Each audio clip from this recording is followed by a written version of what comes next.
Can't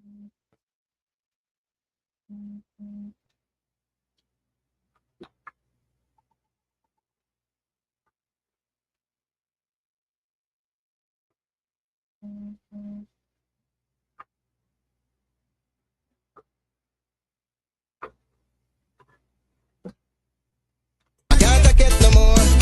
I can't take it no more. Can't take it no more. Imagine 18 hours of blackout and you're telling people progress.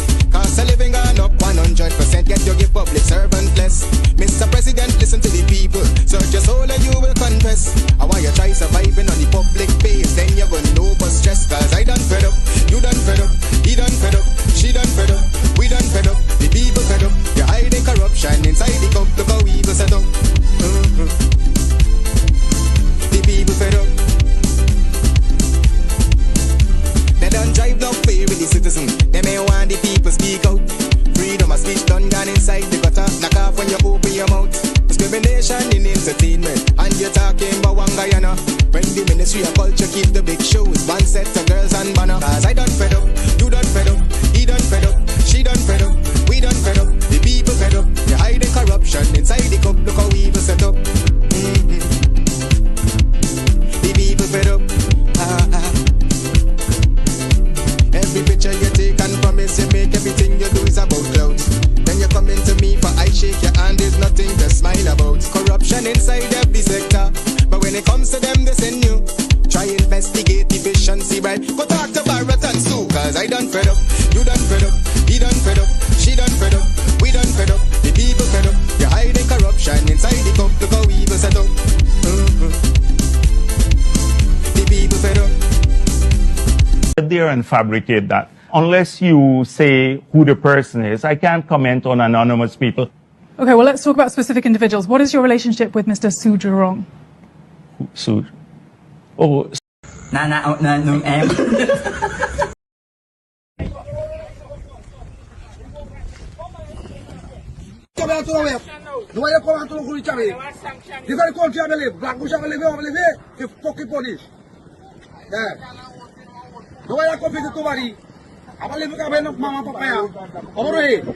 So it's in the rice price. The rice price, something to do with it. I go talk to him, man, somebody. Then I talk to him, I come and tell him why nothing. And you come out, people every week, okay.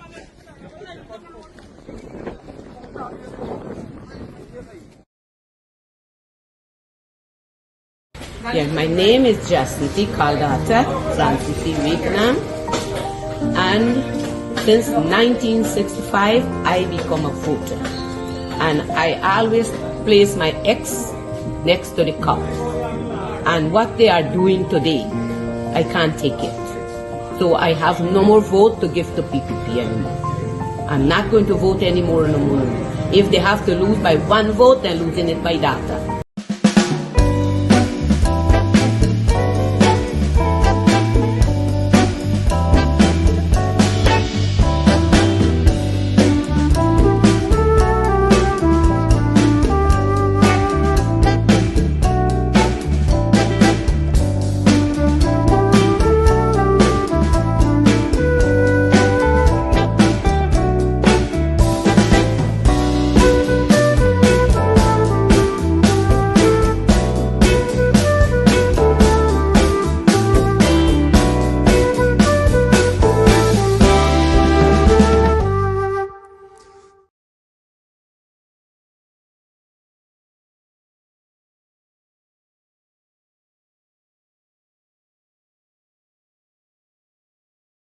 Oh, Jesus Christ, if cost of living double, I don't know what happened. A pound of sugar is $300 already.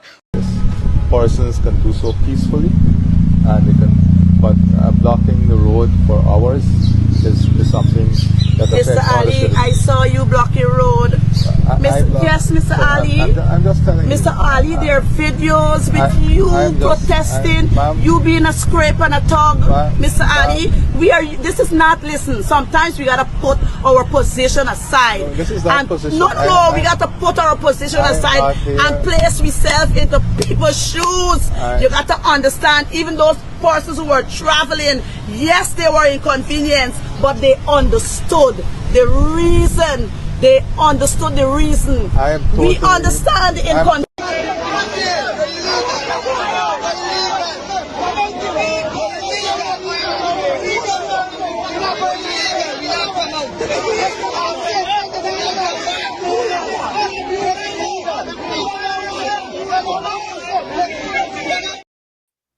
All right, hey, guess what? Where should I start? Lots and lots of things to start. In one, not extradition request, sanctions, one, sanction number two, sanction number three, sanction number four, sanction, and majority of them are PPP, or maybe all of them, who knows, are PPP affiliates, PPP henchmen, all sort of things happening.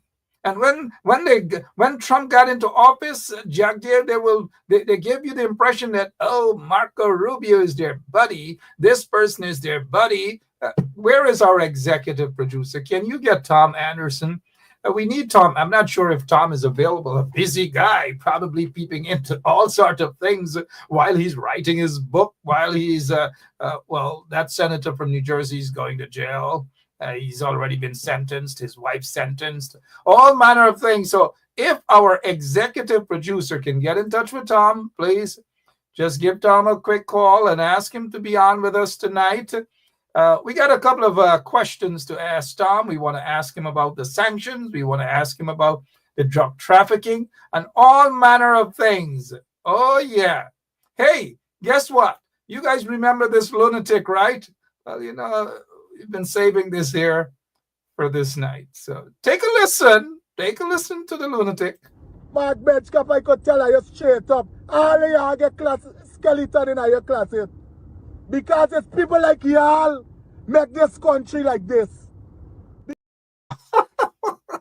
People like y'all make this country like... What?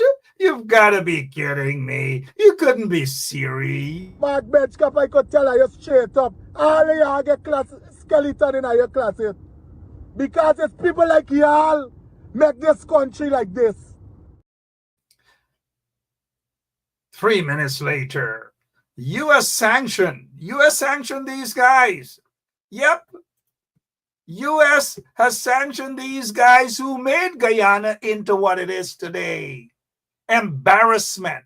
So you got that guy, Mark Cromwell, known as Demon, and then you get some Paul Dabby Jr., Rondell Duncan, that might be new name to you guys, right? Okay. And then Hemnot Saw, June 3rd, which means that he celebrated his birthday just a couple days ago. Oh, what a birthday gift, right? He celebrated his birthday just a couple days ago. And the U.S. Treasury Department, they sanctioned him as a drug trafficker. 2 days ago, he celebrated his birthday. Happy birthday to you. Happy birthday to you. Happy birthday, happy birthday.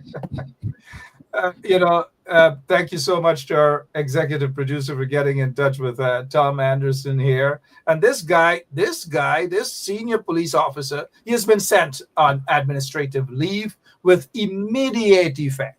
You guys remember that cocaine bust sometime last year? I believe it was maybe sometime September or so. Oh, yeah. And that plane, and then the guys disappeared. Well, don't think that people disappeared and because they ran away that the feds don't know what's going on. Oops, sorry, but Tom, what's going on with all of these sanctions in Guyana? Talk to us. I know you've been looking through your binoculars and whatever else. What's happening? Are you surprised? Not surprised. And, I think it's, another step in the same direction that we've been talking about, right? So this is another group of smugglers. I see some gold licenses that have been issued to one of them, Mr. Randolph Duncan. He's got a few gold licenses that I saw, for example.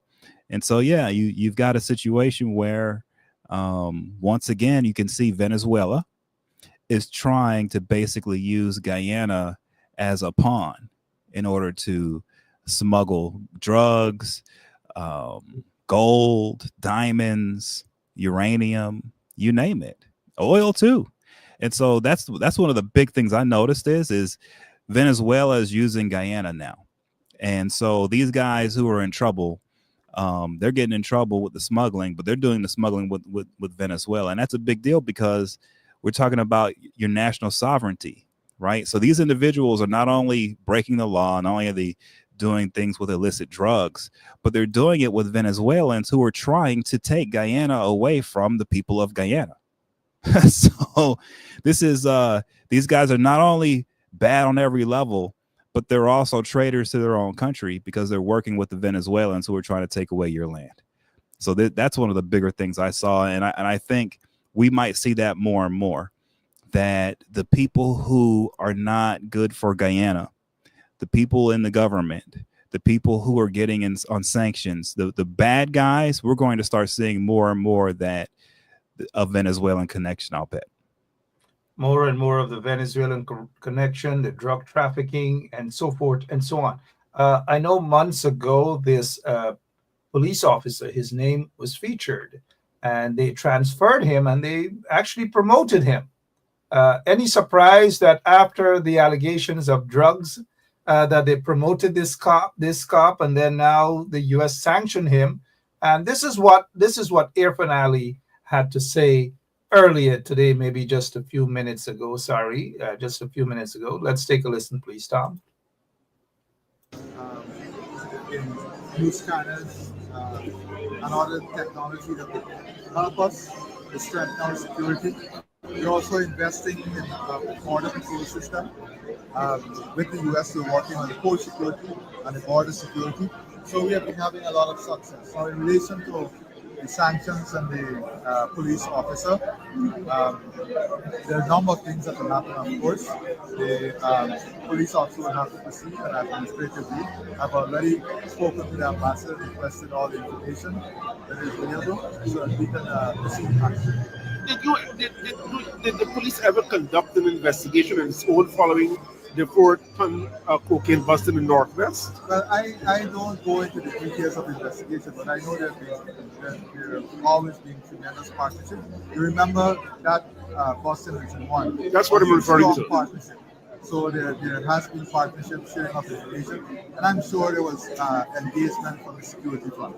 Were you blindsided by this I won't say sanction by the police? I won't say that. I won't use the word blindsided. The US has been discussing with us. We've been working together on this security issue, and the US has been talking to us on various initiatives to target persons who are involved, whether it's formal. All right, so let's stop it there, Tom, as you take it over for us. Two things or several things coming out from that. What Irfan Ali said moments ago, that the quote-unquote government of Guyana has been working with the U.S. to identify drug traffickers. And the second is that he has already contacted the U.S. ambassador to Guyana to get more information on the police officer who has been sanctioned and others. Talk to us about that, please, Tom. Yeah, well, so, President Ali is man, this guy, he's got a tough job. Why? Because he has to find some way to be the leader of Guyana, knowing that he's sitting on top of a government that's so corrupt, and that corruption is actually undermining the independence of the nation, right? And so he has to somehow, some way pull off this idea that he's going to work with America to go after, I guess, the drug guys or whatever. But at the end of the day, working with us, working with a democracy like the United States of America, work with any democracy, especially if you're trying to be a better democracy, one of the key components of all democracies is transparency and accountability. You have to have transparency in a democracy. Why? Because if you do not have transparency, people don't know what to vote for. It's plain and simple. So you have to have transparency. One thing that I noticed that Guyana lacks big time is transparency. You see what happened with Adriana Young. Where was the transparency in with the investigation? Where was the transparency when it came to the coroner's autopsy report? None. No transparency. Zero. Okay. And the reason why there's no transparency is because they're sitting on top of a hotbed of corruption. So last time I was on the show, I was talking about Azruddin Mohamed and speaking about how he's been sanctioned because he was smuggling gold. All right.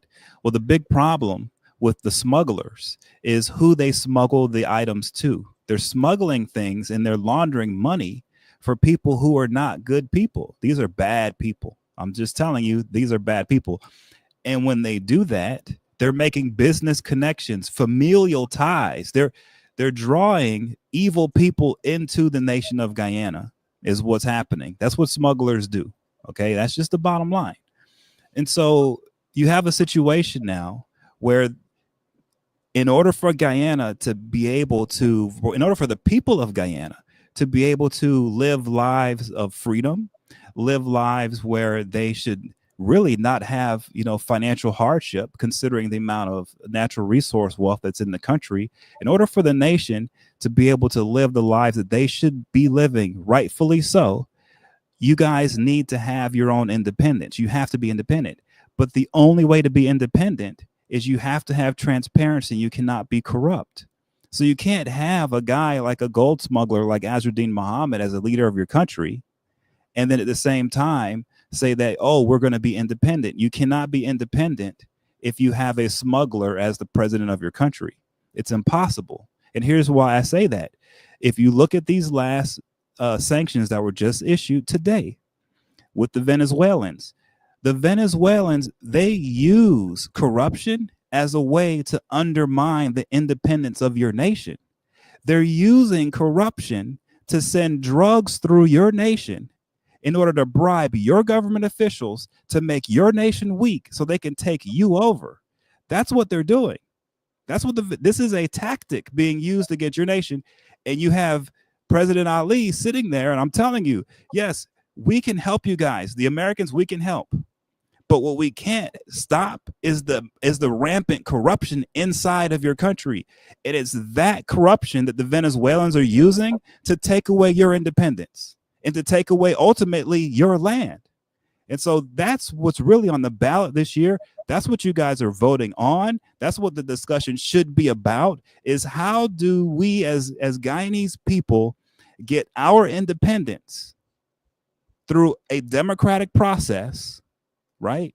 Where we can actually take advantage of the resources that we have been born blessed with in our land by God. How do we do that? Well, I can promise you now, you can't do it with corrupt people. You cannot do it with corruption, and you can't do it with smugglers as your leaders. It's impossible. And the reason why you can't do that is because you've got a neighbor next door to you in Venezuela who's using the smugglers and using corruption to take your nation from you. That's what's going on right now. Tom Anderson, I don't know if there's that was a slip in the tongue, but for some reason we are still suspecting that you may have some connection in Guyana. You said we Guyanese. Thank you so much, honorary Guyanese. We got you there, Tom. We got you. Listening to Irfan Ali moments ago, he is embarrassed. Obviously, he's embarrassed for many reasons. They just recently promoted that officer who came all the way, the allegations of that officer being part of a drug smuggling ring. And instead of sending this officer on administrative leave, they promoted the officer. How much do you think, because this is the second time we are hearing that the Guyana government is asking the U.S. ambassador to give them whatever evidence they have on this cop and maybe others. What sort of evidence you think the ambassador may be privy to hand over? Well, it seems to me like, for a police officer to be involved like this and for him to be promoted, this sounds like some type of intelligence operation, and it involves the Venezuelans, right? And maybe even the Cubans. Or the Chinese. This is some type of foreign operation, if you ask me, outside of the nation of Guyana.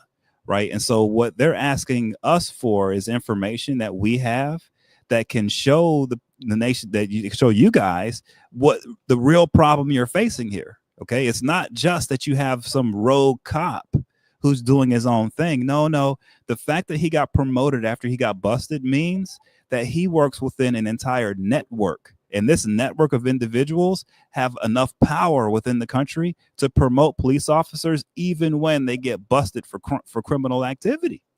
Okay, so how does your country have such a thing going on inside of it, where you have an entity of individuals and no one knows who they really are? They're promoting smugglers who are being backed by Venezuelan interests who are trying to take your country from you.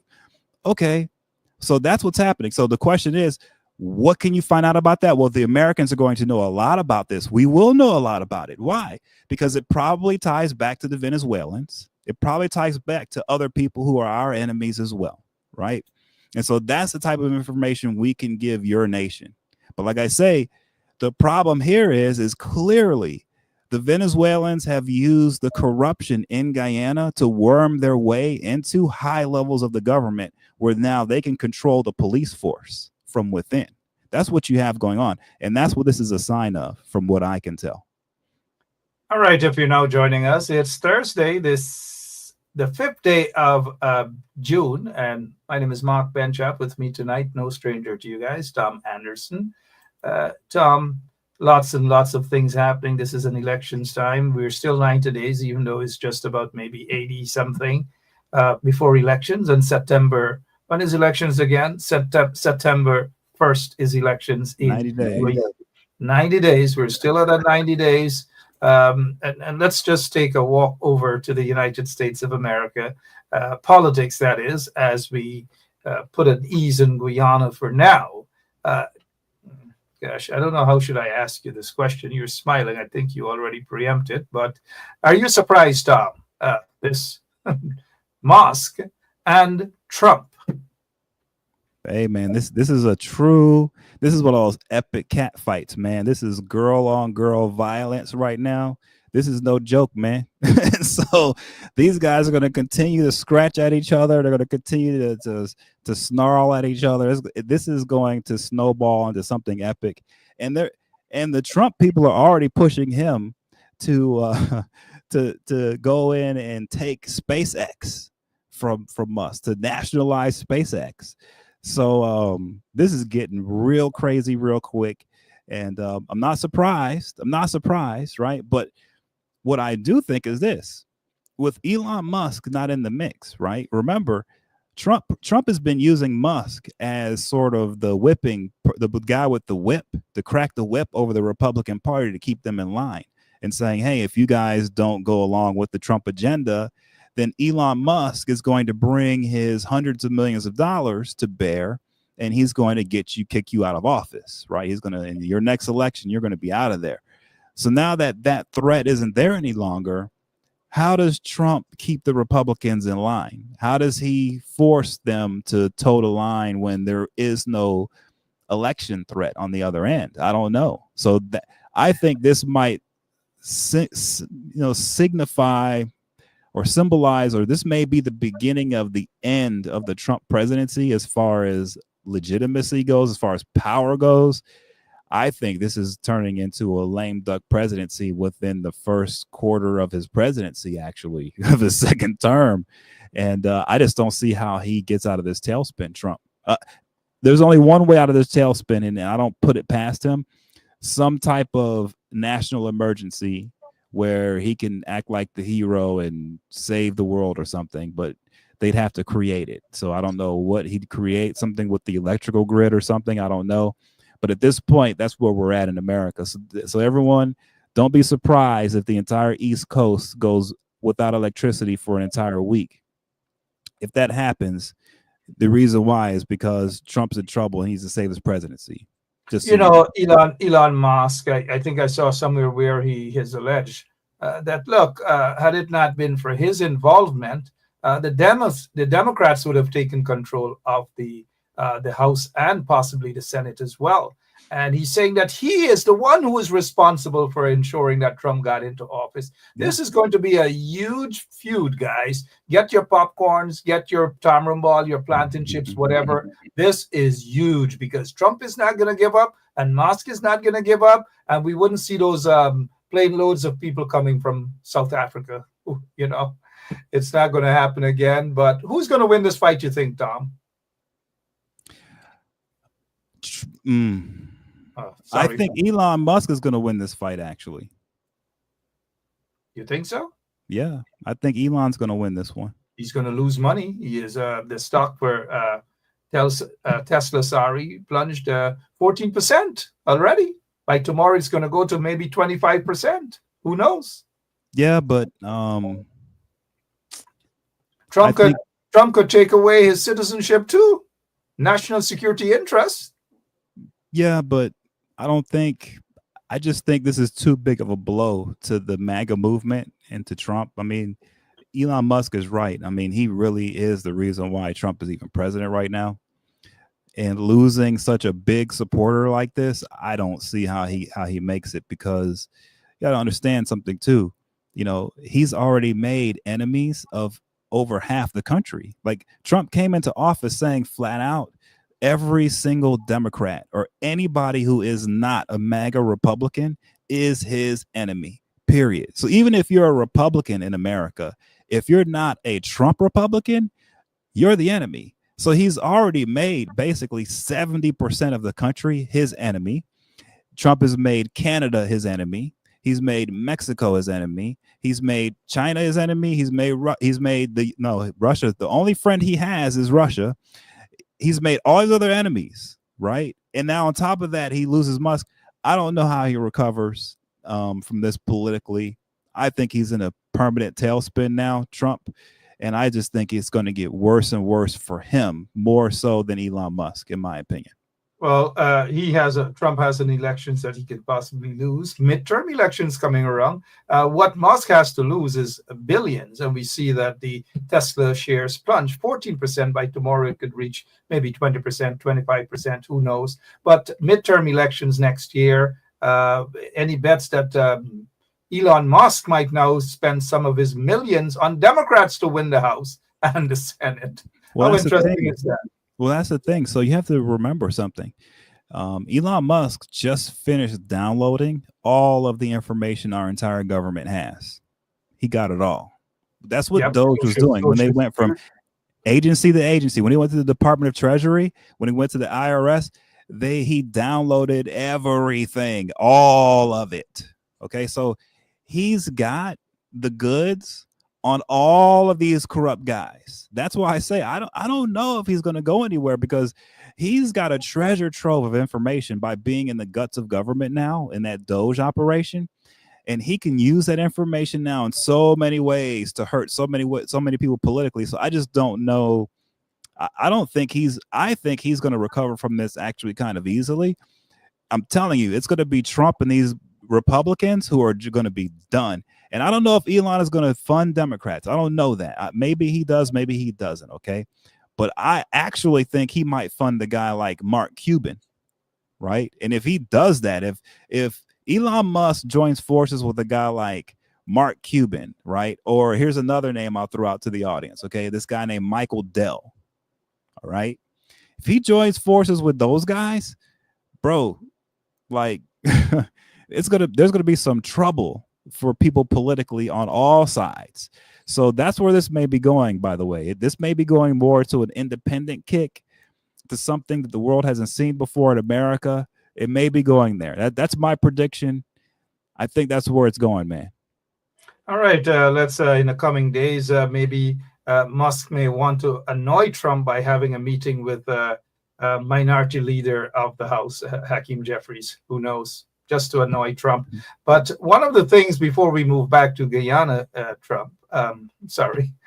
Tom, is Trump said earlier that when he met with Elon Musk, when he invited Elon Musk on his farewell at the Oval Office, he says, I saw Elon, that black and blue eye, and I told him to put some put some stuff to cover it up, right? You know what Trump was actually hinting at there, right? That Elon Musk possibly got beaten up or something. I don't know if you saw that, but I thought it was hilarious. That was Trump. That was Trump saying, "Oh, he got beat up and he's upset now because he got bullied." I mean, these guys are children, man. I mean, they really are. At the end of the day, they're old. You can look at them. They're old guys in their old bodies, but in their minds, these guys are children, man. This is crazy. 37 minutes after 9 o'clock. Good night to all of you. If you're now joining us, my name is Mark Benchop as we head back to Guyana.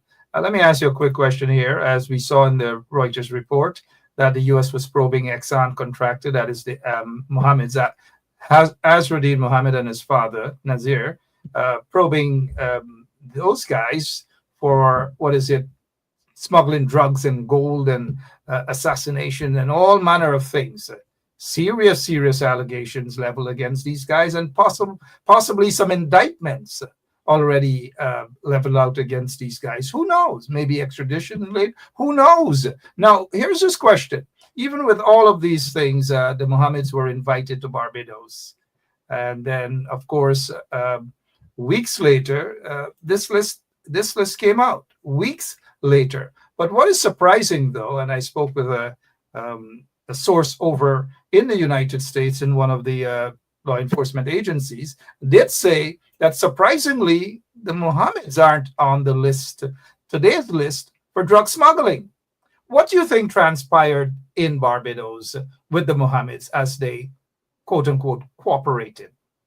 Well, I mean, I'm sure the Mohammeds helped or they cooperated with our authorities to give them information, probably on key people within the PPP, I'm sure, but not people that would,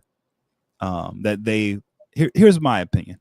I think the Mohammeds are trying to get off of sanctions, and they're trying to, there's a saying, right, in America when we talk about if a woman wants to show a little leg, she lifts her skirt up a little. They're trying to show enough leg by lifting up the skirt that they don't have to show everything, right? They want to show a little. They don't want to show everything. And they're hoping if they show just a little bit, this is what it seems like to me. They're hoping if they show a little bit, that can hurt some of their enemies. And at the same time, it can make it look like they're trying to help and get them off of sanctions. I think that's probably what they're attempting to do, more than likely. And the reason why I say that is because when you look at some of the reports from Reuters and other news outlets, they talk about how, these guys are not only gold smugglers, but they're drug smugglers. That's what they're being investigated for. And they're also being investigated for laundering money for Russians that are in the area, right? And so you got to ask yourself, if they're out here laundering money for guys who are not, nice guys, and if they're out here dealing with drug lords, and they're out here smuggling gold out to terrorists in the Middle East, if that's what's going on with these guys, and they're under sanctions, and you've got the PPP coming down on their heads and saying, you guys are done. Well, I'm sure they owe a lot of people money, and I'm sure they owe a lot of business partners, service that these business partners expect for them to give them through the nation of Guyana. And so I think because of all of this, Azruddin has decided the best way he can satisfy everyone is give a little information to America, use that to his advantage to run for president, right? To give him some breathing room and become president, so he can then use that position to clear out all of his enemies and try to lock down the country for himself and to continue his business operation. That's what this looks like to me, right? And I don't see anything else that he's doing other than that. He's going for a grab of power, and he needs that to survive, it looks. And not just because he's been dealing with bad people, and not just survive, right? But he's trying to maybe even thrive and become richer than ever by taking over everything, right? So that's what this looks like to me. I think it's way too much of a power grab. I think it's way too, he's way out of line here, I think. And I understand he has a lot of supporters, But ultimately, all of you who do support him have to ask yourselves, okay, serious question. If the PPP had a guy like, let's say Jack Dale was under sanctions right now by the United States, and he was facing the same things that Azradean Mohammed's facing, are you guys saying that you'd be fine with Jack Dale being president, being vice president? You guys wouldn't be okay with that. You would be very highly angry over that. And so for those same people who would not like Jack Dale to be under sanctions, and as a matter of fact, Jack Dale isn't under sanctions, and the same people who support Azradean, they don't like Jack Dale. They want Jack Dale out of there. Think about that. They want Jack Dale gone, but they're okay with this guy who is a proven smuggler of Guyanese gold. In other words, he has stolen from his own people, period. That's what's going on with him. He has stolen from his own people, and he's stolen from his own people to be in league with some of the most evil devils around the world. This is what he's done. That's how he got rich. That's just the truth. Now, I understand some people believe that's what you need. You need to fight fire with fire. The only way to get rid of the PPP is to elect a man like this who will go in and just kill them all, just wipe them all out. I understand some people get frustrated and they think that's the answer. That is not the answer. All you're going to do is replace a monster in Jack Dale and the PPP with an even worse monster. That's not what you need. So I'm not saying what people should vote for. I'm just telling you what you are voting for. If you're supporting Azradean Mohammed, you're voting for someone who has way more interests in real evil devils running around the world and them buying his gold from him. He smuggles and he steals from the nation of Guyana. He has way more interest in that than anything else going on in his world. And that's what you're voting for if you're supporting him and voting for him. And the problem, like I say, I'm going to wrap it all with this. The problem with all of that is as we see with the sanctions today, the Venezuelan government is using this corruption in the smuggling world to undermine the sovereignty of Guyana. That's what's happening. That's how you get a police officer who gets caught in the drug trade promoted, because they've infiltrated your police force, they've infiltrated your government, and they've used corruption to do it. And Azradean Mohammed, who's a smuggler, is right in league with this Venezuelan takeover of your sovereignty. I'm sorry, that's what's happening. That's what people need to be aware of. That's what's going on. This is the real world. This is serious. There's a lot at stake. And that's what's happening for the people of Guyana right now. Huge election at hand, a lot to choose from. Hopefully, many more people understand what's going on after this discussion, Mark. Thank you so much, Tom. Be careful with who you vote for. Guyana is not for sale, and Guyana needs to be saved. All of Guyana needs to be saved. 83,000 square miles need to be saved, and it can only be done by people who are patriotic, not people who are looking to save themselves and so forth. We'll deal with more of that 80-something days before elections. Maybe, who knows? Maybe we're just saying extradition. We know that there are lots of extradition warrants.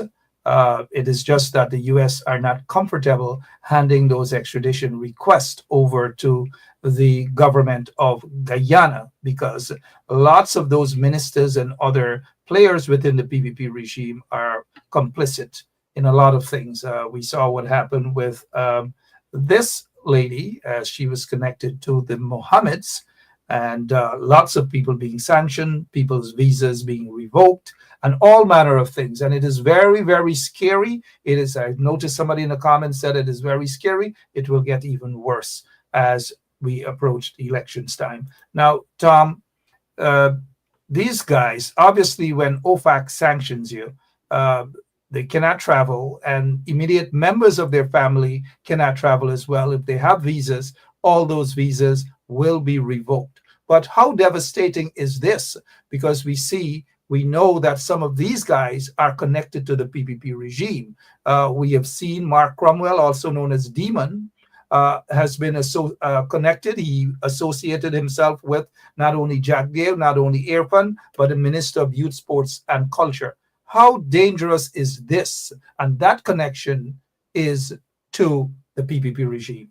That's what I'm saying. Like the corruption within the PPP has opened them up to be infiltrated by all types of foreign actors who are trying to get in, and they're trying to expropriate what belongs to the people of Guyana.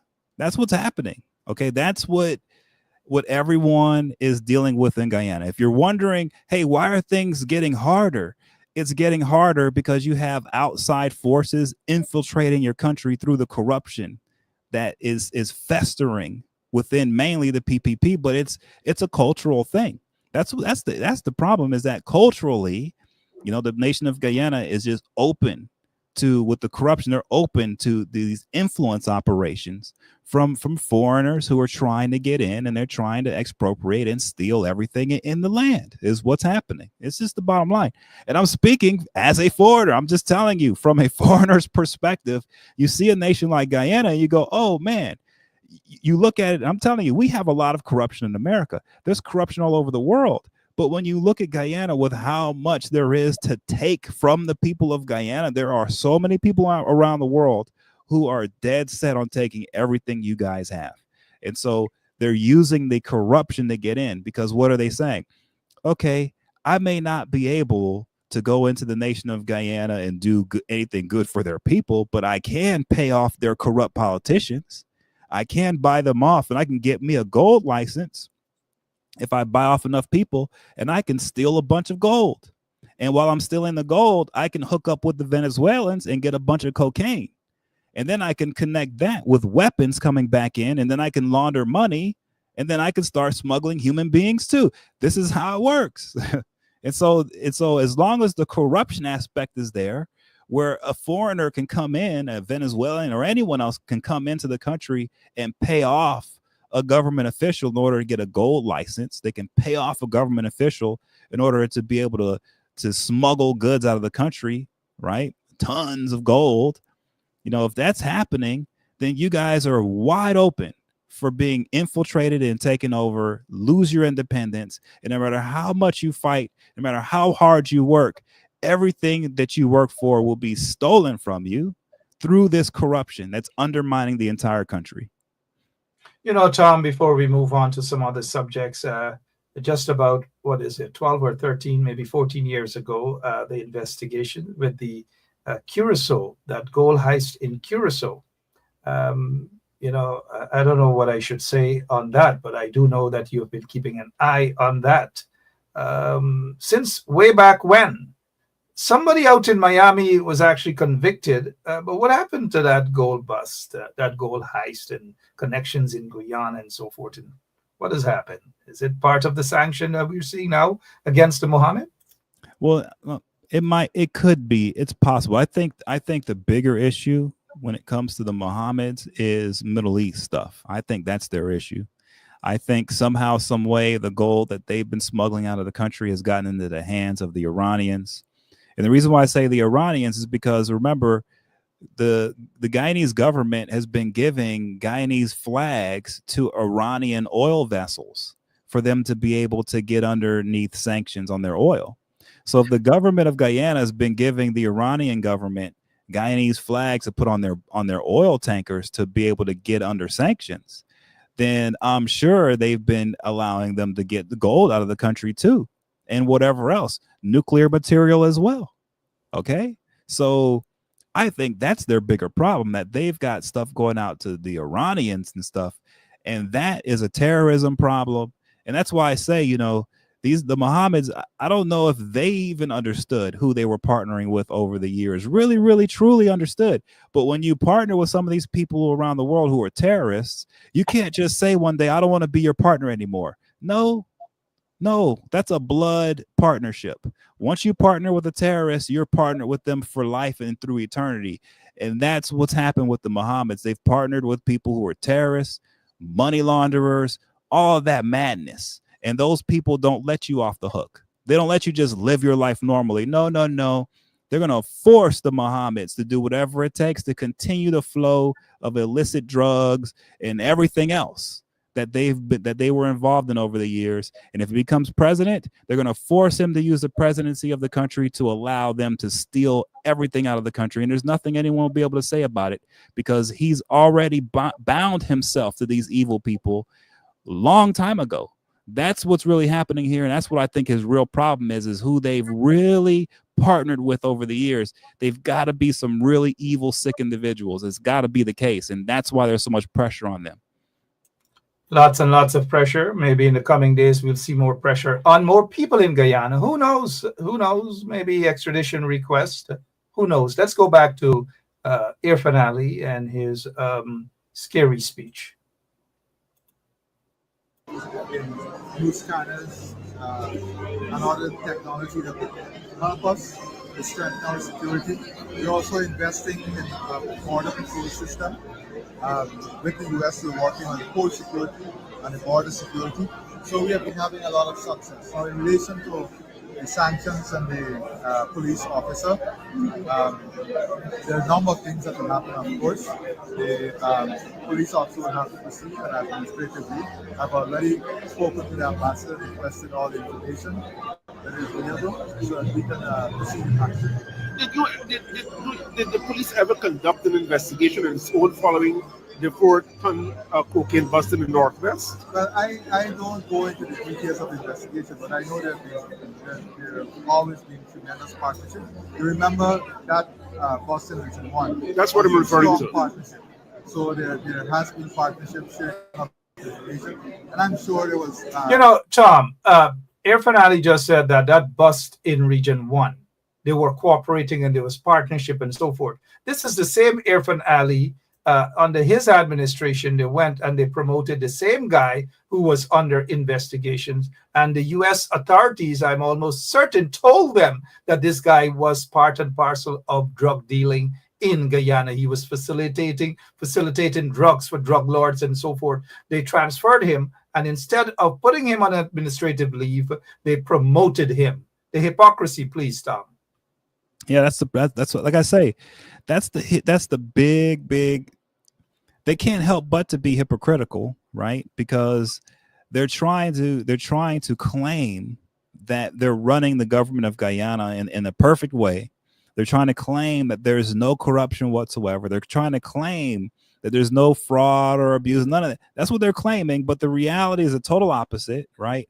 And so they can't help but to be hypocrites over and over again. Now, I will mention, someone had mentioned in the comments that the Iranians are not the bad guys. And I understand that some people see the Iranians as not that bad, but I will say this, okay? No matter where you see the Iranians, here's the problem. There was a guy that was there were several individuals who were just arrested for trying to assassinate Trump, and they were Iranians. The Iranians paid to assassinate Trump. And so no matter how you want to cut it, okay, if you're in a situation where in your country, someone's been smuggling gold out of your country and stealing from you, and when they steal the gold from you, it's going to the people who just tried to assassinate the president of the United States, like, that's a big problem. Okay, I don't care what you think about the Iranians politically. It doesn't matter. What matters is they paid hundreds of thousands of dollars to some sketchy dudes to murder and assassinate the president of the United States. And at the same time, they're taking gold from the people of Guyana. They're stealing it from you. That's the problem, okay? These Iranians are stealing your gold. Hello. That's what they're doing. They're stealing it from you. Okay? So I'm sitting here and I'm like, I'm scratching my head. Why is it that everyone thinks who's a supporter of Azzuddin Mohamed that I'm the bad guy? I haven't stolen anything from the people of Guyana. Azzuddin Mohamed has. He's stolen over a ton of gold from you, but you support him. But I'm the bad guy. How does that even work? But that's what we're facing in the nation of Guyana, where the people themselves are partnering with the people who stole from you. And then you're getting mad at the people who are telling you the truth, that you were robbed.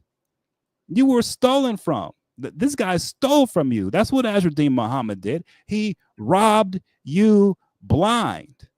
But I'm the bad guy because I'm just telling the truth. No, that's the truth, okay? And so people can say that America is the one that's we're at fault, and it's the Yankees who are trying to steal everything from Guyana. You can say that, and it's possibly true. It could be possible, right? Maybe let's say that is the case. Here's the beauty of dealing with America, though. You actually have recourse. There are court systems. Did you know that the people of Guyana, if you wanted to, if you think that the United States government is robbing you blind, you can sue us here. Did you know that? Yeah, you can do that. And you won't go to jail if you did it. You won't get in trouble. As a matter of fact, you'd probably be celebrated for suing us if you did it. So that's the advantage. So you can say that America is evil all you want, but at the end of the day, when you're dealing with America, at least you have some type of recourse. At least you have some type of transparency. At least you have a government on the other side that will respond. And guess what else you have? You have friends like me, Thomas Anderson, who will come on a radio show to try to help you, people there in Guyana, understand what's happening on the American side, how we're angling to take advantage of you and do different things like that, to give you a heads up so you can protect yourself from that. I want you guys to succeed.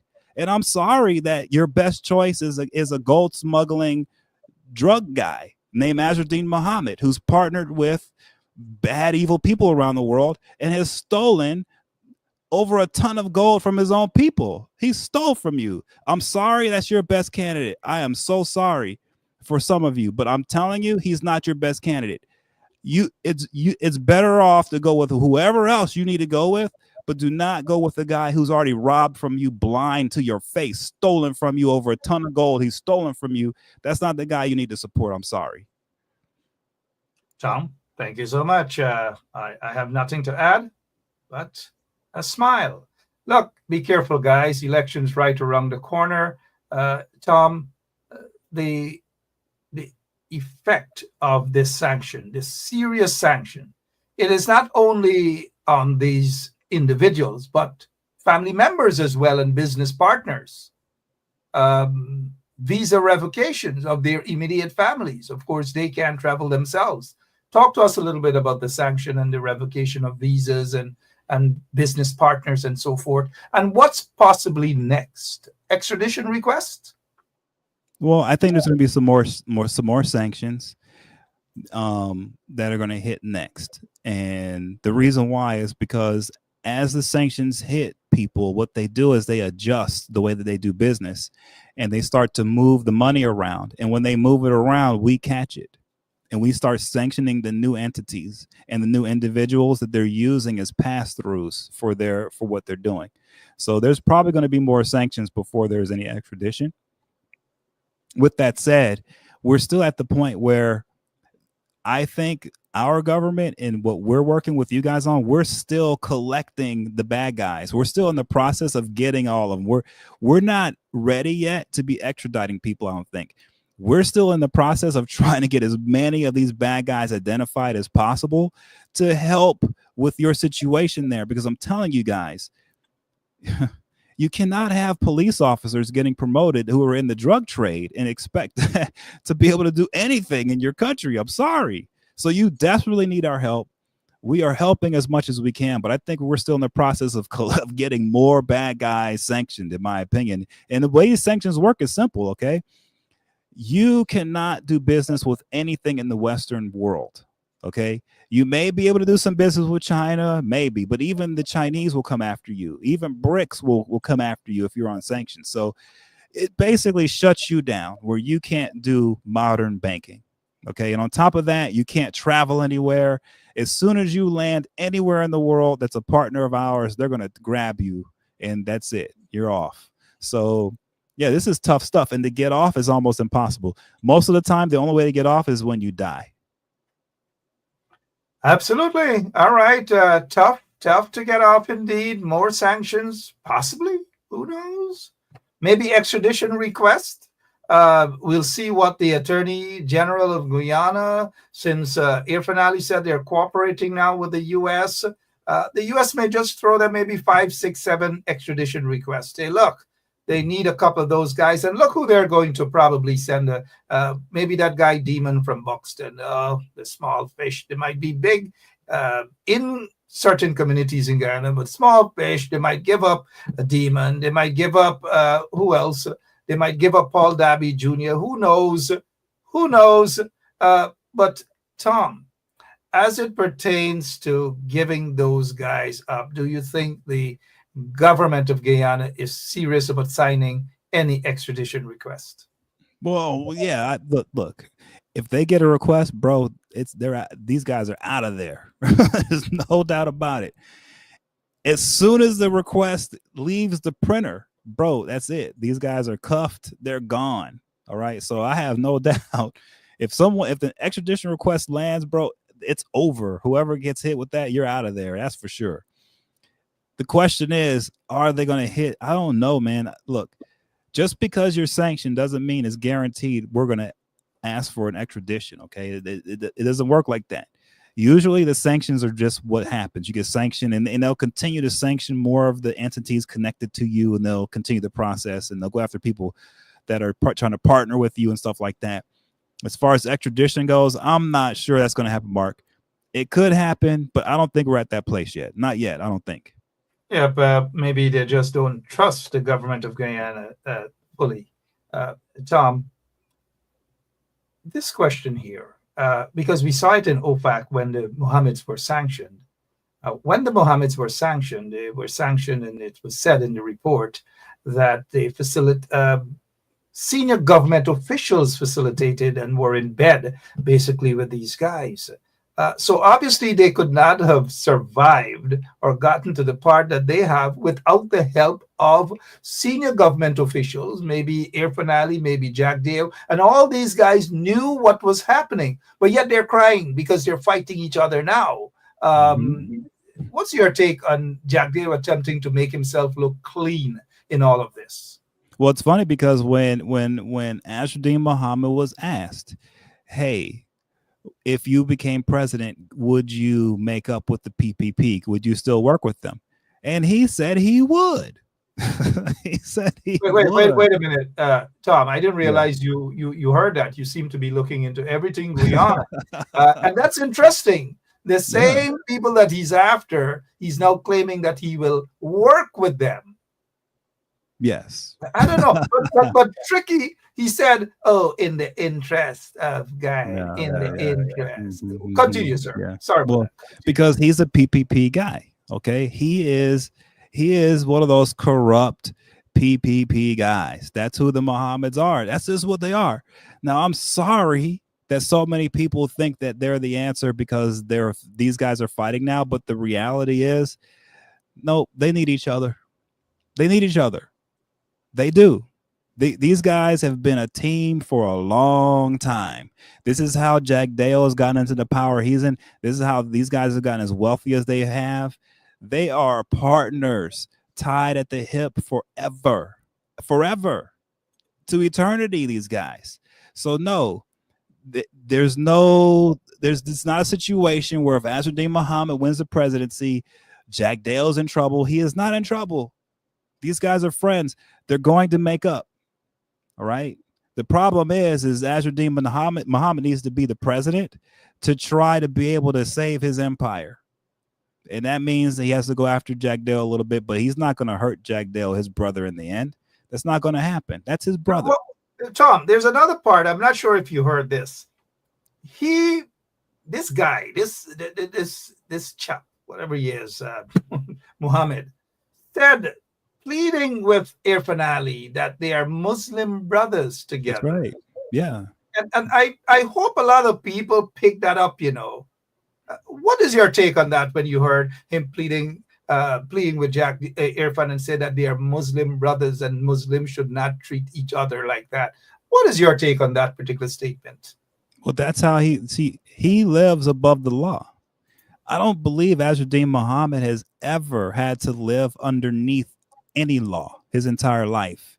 His entire life has been lawless, period. Okay, he was born wealthy, and the guy his entire life has been able to do whatever he wants without any accountability whatsoever, period. So he's lived an entire life above the law. When someone lives their entire life above the law and they're smuggling gold, they're stealing from their own people, they're dealing in cocaine, they're dealing in weapons, they're laundering cash, for dirty Russians in the area. This is what they're doing. It's above the law. When you have that situation going on, then of course he's never going to pay the taxes on his $1 million Lamborghini. Of course, what he's going to do is he's going to call his Muslim brother and say, "Oh no, Tom, it's a Lamborghini just for $75,000 US. That's a lie, right? Liar. Come on, he's a liar. Come on, so nah, man. So he's got his $1 million Lamborghini. He doesn't want to pay the tax because he says it's an exorbitant tax. You know why it's an exorbitant tax? I'll tell everyone listening now. Every single Azruddin Mohamed supporter, listen to me right now when I tell you why he believes that tax is exorbitant. Okay, because it's huge. And here's the reason why it's huge. Because it makes no sense for you to have a Lamborghini in a country that can't build its roads right.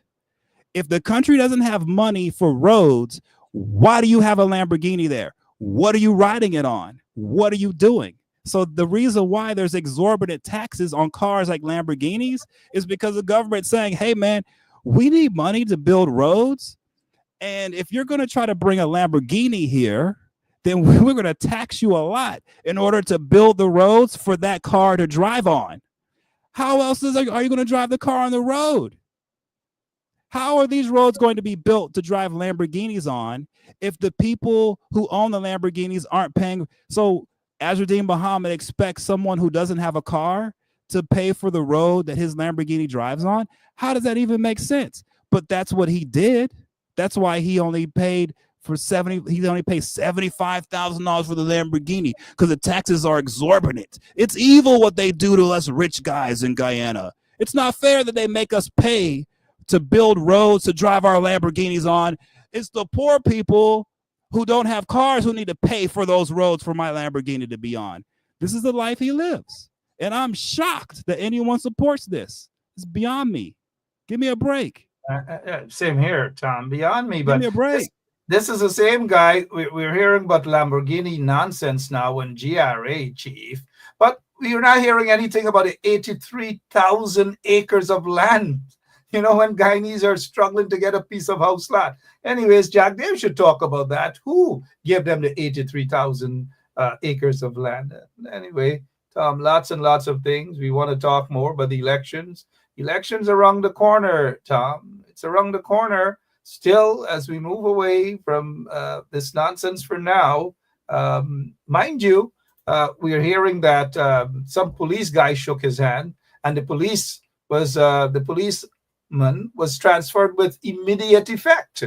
But Tom, let me just say this to our listeners, that this is nothing new under the PPP regime.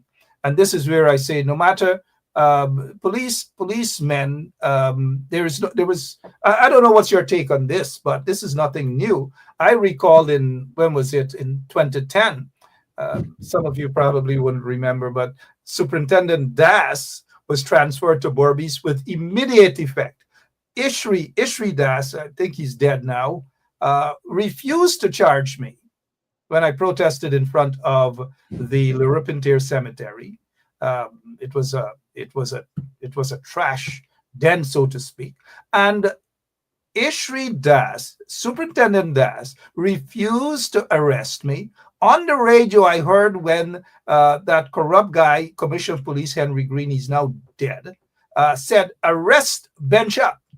Ishri Das said, Benchop has done nothing wrong and refused to arrest me. In a matter of minutes, Superintendent Ishri Das was transferred and sent all the way to Berbice. Now, this guy, junior rank, because of shaking this guy Azruddin's hand, he was transferred with immediate effect. But the point I want to make, though, is, nothing was done.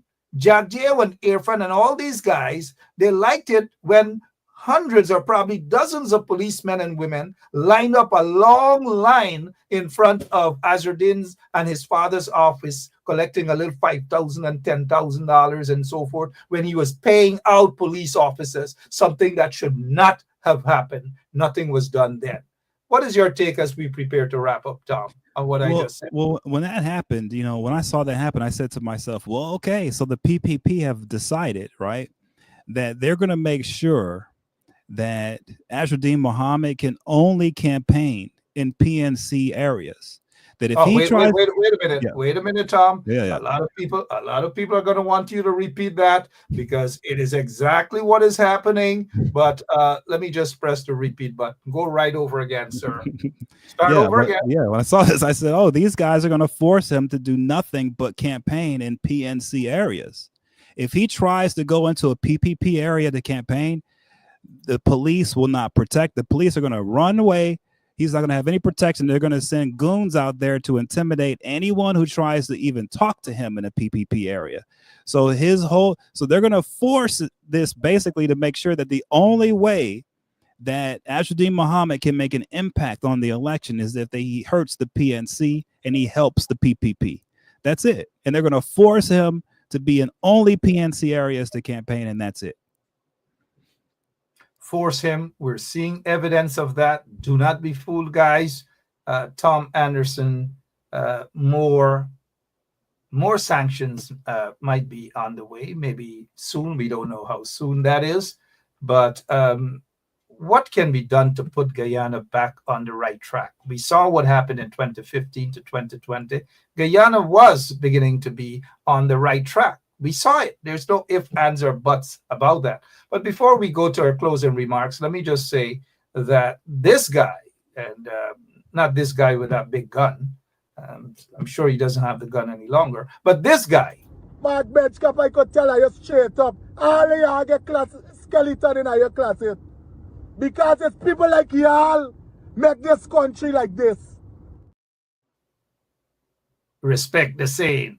Respect the same. People like y'all get this guy. Now, Tom, that guy, and to our listeners, that guy is set to be in the lockups right now, or should be in the lockups for allegedly shooting, firing his gun after somebody else, always in some sort of a problem. But I just thought I'd let our listeners know that it is reported by several policemen said that he is in the lockups. Let us see what the police of Guyana will continue to do with this guy, because he's a friend of Jack Deo. He's a friend of Irfan Ali. And we're talking about not Azraddin. Azraddin used to be a friend, and they all cooked up together, 83,000 acres of land and all manner of things. And oops, there goes your friend, Tom. What's up, doggy? What's up, doggy? Hey, doggy.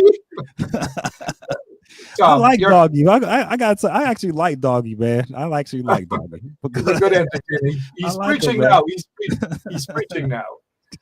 Tom, what's the best way forward for Guyana so that Guyana would be able to breathe again, and we can save the people can save Guyana, not an individual? Your closing remarks. It's the corruption, man.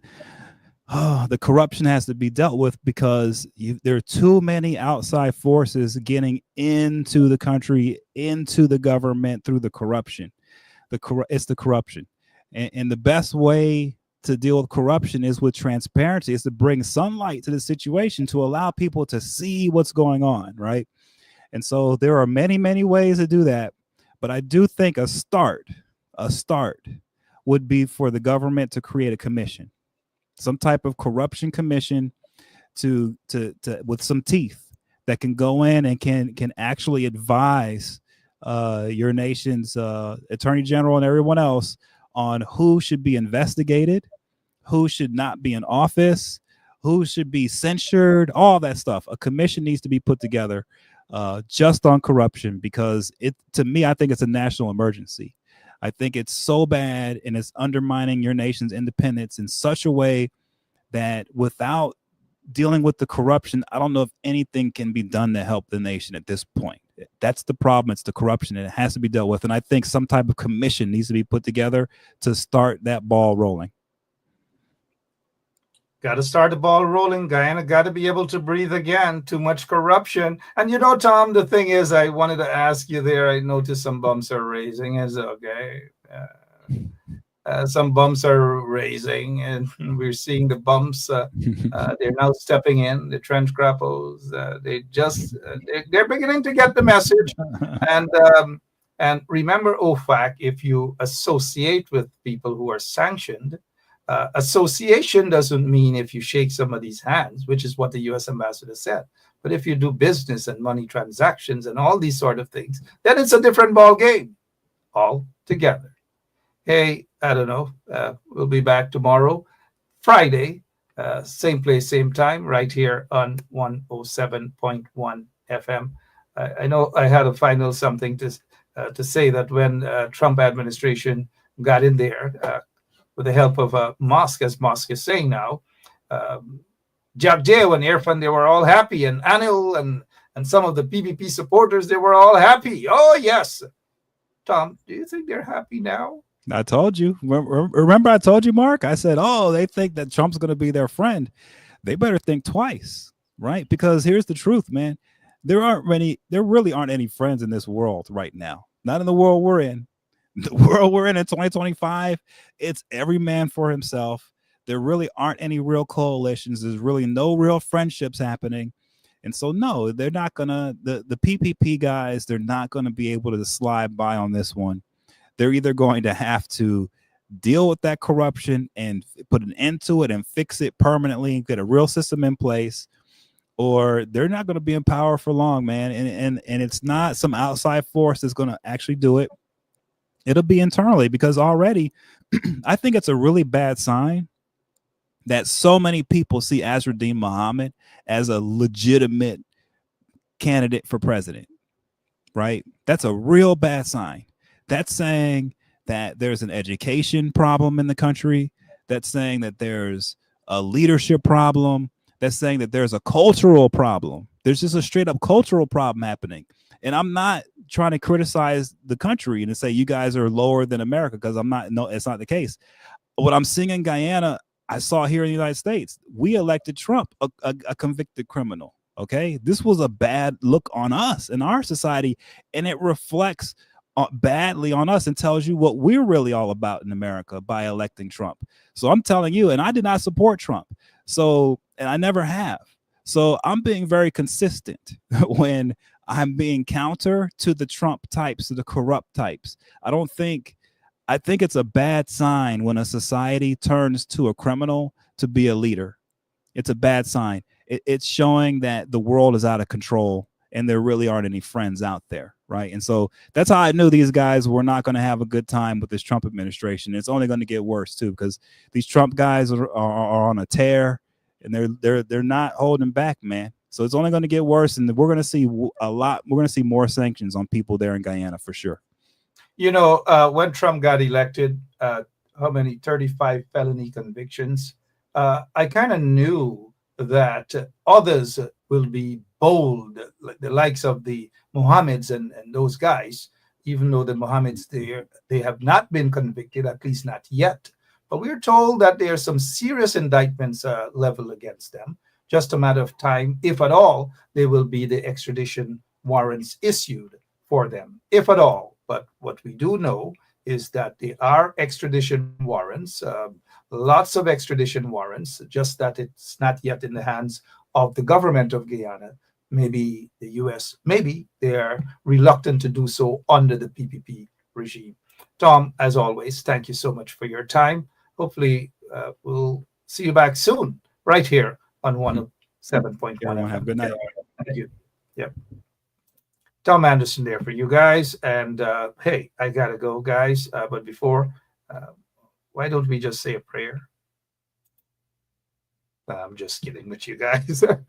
Can you recognize this guy eating? I don't know what he's eating, but I don't know. Someone sent me this photograph, and I'm like, I wanted to ask Wayne Anderson. Not Wayne Anderson, Wayne Caesar. Sorry about that. I'm not sure if Tom Anderson would recognize who this guy is, but do you guys recognize? I'm talking about the one that just about to put that thing in his mouth. And Irfan is obviously fascinated. I don't know. Sometimes I'm a bit naughty. I don't know, guys. I know you guys will forgive me though. Some of you celebrated your birth anniversary yesterday and thought that, hey, I should be on to wish you a happy birthday, but let me do so belatedly. June Giddings and others, happy birthday, of course, belatedly to you guys. And those of you who are celebrating your birthday or birthdays today, happy birthday to all of you. And if you some anniversary, some graduation, whatever it is, congratulations. If you've lost a loved one, our condolences. You recognize this beautiful little girl. She's no longer on earth, and Irfan and the corrupt government of Guyana, they do not want to see that this family gets justice at all. They just do not want to see that. And so we all have to continue to embrace, we have to continue to be there with the family members to ensure that they get justice. This little girl, our family, deserves justice. They are fighting every single day for justice. We've just got to continue to pray for them. They're going through a lot right now. They've been raw deal for the most part, but I'm glad that they're able to. They have a forceful lawyer right now. They have a forceful lawyer, Dexter Todd. Thanks that he actually got on the case to bring it where it is today, and thanks to Dexter Todd. Attorney at law Dexter Todd. All right, so hey, I'm out of here. I'll be back. Oops, can you guys get that off there, please? All right, the drug traffickers use Guyana as a cocaine transshipment point. All right, I'm out of here, guys. Extradition, did somebody say that? I don't know at all. I just don't know anything other than come here and talk to you guys. I'm a simple talk show host, and I'm out of here for now. See you guys tomorrow. Same place, same time. God bless you. And remember, respect the same. I'm sorry about that, guys. Mark Benchcap, I could tell you straight up, all of y'all get skeleton in your closet. Because it's people like y'all make this country like this.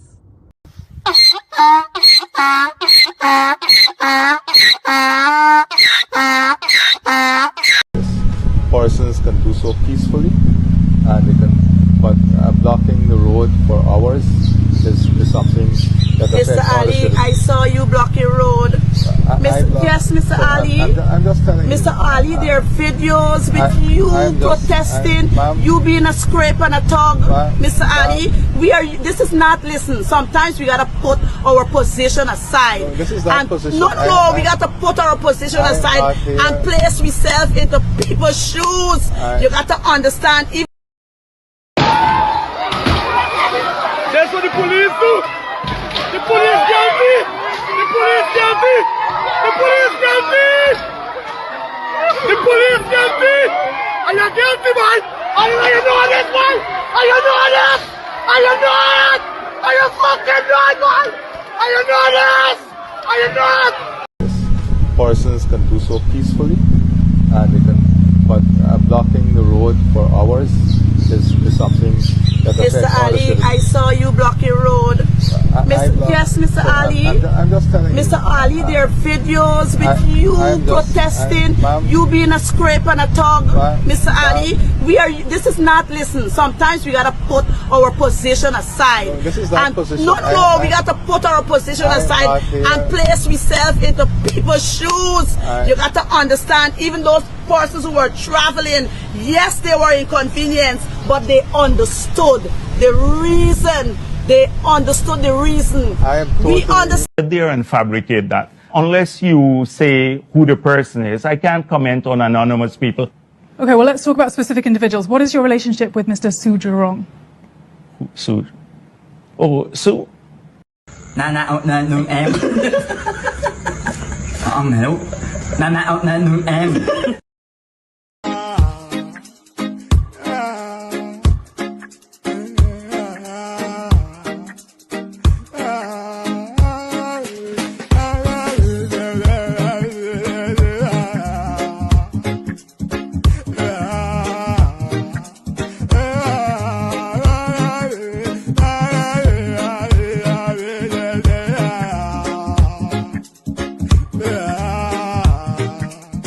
Yeah.